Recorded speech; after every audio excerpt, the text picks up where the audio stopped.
Maayong buntag kaninyong tanan. Ayan na si Yaya, ang ating head of maintenance here sa ating hinaguan, kung saan naglilinis na siya. At binabrush po niya ang ating waiting area. Di ba ang linis-linis? Tapos after that, bibili po siya, pupunta siya ng DIY kasi bibili siya ng magpalit siya kanang butanganan sa kanang plato at kulubanan sa mga plato para mutulo. Kaya ang mga lalaki na itulo sama sa kahoy. Charot na. Magtulo daw ang para matulo daw ang kaniyang mga singalan adto. Kanang mga utensils. So adto na ta karon sa CR kay maglimpyo pud ta. Adto na ta dito sa CR. Na yung mga natulog sa ating cottage. Nagsige nag-ulana, mag 2 weeks na po sa sigig ulana. Si Argel ay nagtapon na ng basura, naglinis na dun sa taas. Si Sir Argel, dito naman si Jigjag. Ala, si Jigjag pala naglilinis ng CR. Hi Jigjag. Ha? Ay naglimpyo siya sa kanang mga uling o mga sugbahan. Ayan, kay mo anin ako rin kay maglimpyo ko every morning at hapon talaga namin to lilinisan dapat. So, ayan kasi madumi po dito yung mga buhangin po ang laging problema namin dito. Ayan, tapos ito hindi masyadong na kailangan tanggalin natin, ilagay diyan. So, buhangin po ang problema dito kasi yung putik hindi naman masyado.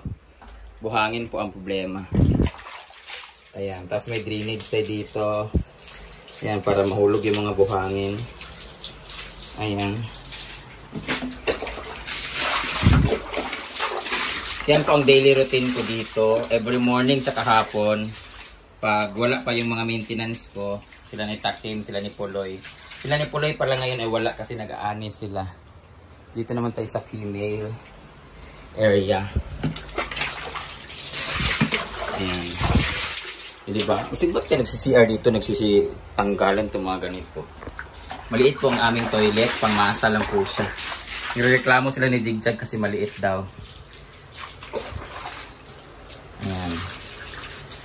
Anuin lang natin siya, yung mga buhangin. Kasi yung buhangin talaga yung pinaka. Pero madali lang naman siya.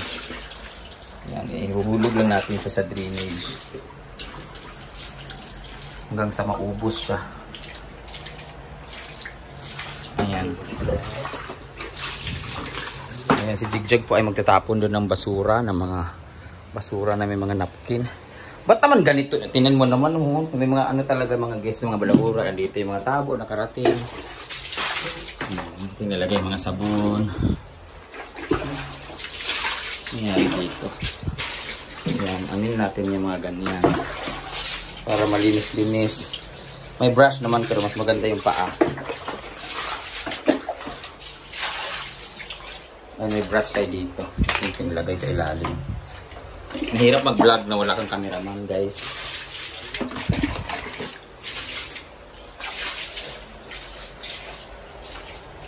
Yan, dali lang naman itong dito CR. Buhus-buhusan lang lagi. Ha?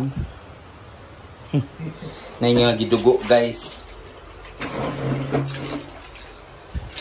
Ay, madali lang naman siyang malinis. Kasi hulog lang yung Yan, ganyan, buhus-buhusan lang siya dyan. Tapos tapos na kasi na-brush na namin yung gilid ng tiles. Pag nag-brown siya. So yun lang. Labas na tayo. Ito pala yung mga bago kong pananim, guys, ng mga bougainvillea. Kinuha ko doon sa may bandang harapan ng bahay. Ilagay ko dito sa harapan, sa entrance, para pagpasok nila flowers kaagad yung makikita. Pero yung iba ay nag-dry siya. Pero ito ay hindi naman siya namatay. Ayan. Ito. May iba na mga namatay. Ganyan. Pero tutubo pa yan siya, guys. Ayan. May mga dahon pa naman. Tutubo. Ganyan talaga yung mga bagong tanim. Minsan nagda-dry lahat yung mga dahon. Minsan naman ay lumalaban. Kagaya niyan. Pero same lang sila. Sabay sila lahat. Pero yung iba ay nag-dry. Andyan din lahat ng mga kawayan na tinanim ko, tinransfer ko yan sa lahat. Hindi yung mga kawayan, ayan, lalaki din yan siya. So ito yung magiging forma niya. Tapos dito naman, lilinisin ko pa yan dyan, guys. Ayan.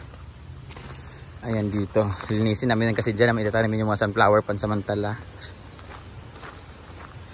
So, punta ulit tayo dun sa bahay. Ay, hiningal ako. Hindi mga raming talong, guys, oh. pang torta. Ang daming tanim na talong, ang daming bunga. Hiningal ako. Ito naman bago din namin to na pananim, dalawa, nabalik nga lang siya yung dahon niya. And bago po yung pananim na yan na palmera. Hinilera namin dito para matakpan yung mga Tas malaki na rin yung kahoy. Sana humaba na rin lahat. Ayan.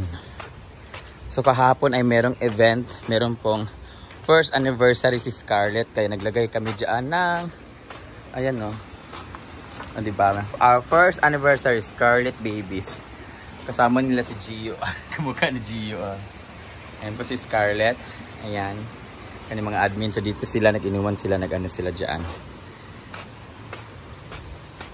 So naglilinis pa si Yaya. Si Argel ay unang nagising mga alas 5. Ayan si Yaya. Hala, ang sipag naman ni Yaya. Yaya! Ang sipag ni Yaya talaga. Tapos pupunta pa yun sa palengke ngayon guys. Ay palengke DIY. Ano?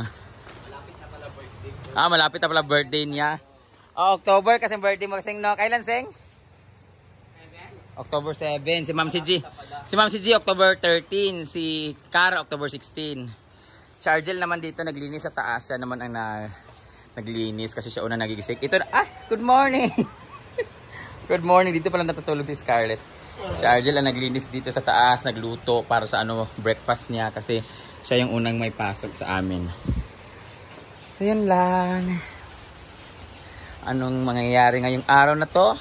Maglalaba. Maglalaba ng mga bedsheet, maglalaba ng mga damit ng Ako naglaba ako kahapon ng comforter, ayan. Pinapatuyo ko. Tapos malapit ng anihin yung mga palay ng kapitbahay.